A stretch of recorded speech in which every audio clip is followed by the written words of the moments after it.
Giorgio Sacconi era solo una pedina della mia grande scacchiera. Sono io a muovere i fili di questo grande progetto. Un progetto che creai tanto tempo fa, quando certi nomi erano solo un'illusione. Sono io l'architetto.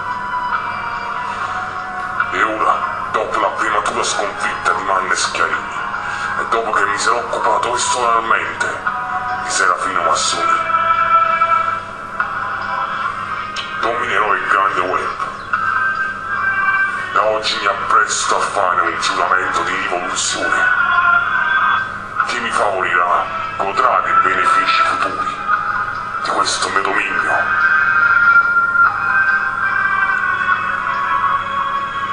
Manne Schiarini, non sei riuscito a sconfiggermi. È so facile, vero, con Giorgio Sacconi, quel piccolo uomo. Ma non potrai mai nulla contro di me. Io sono superiore. Quindi, grande web, aspettatevi tutto e vi consiglio di essere dalle mie parti.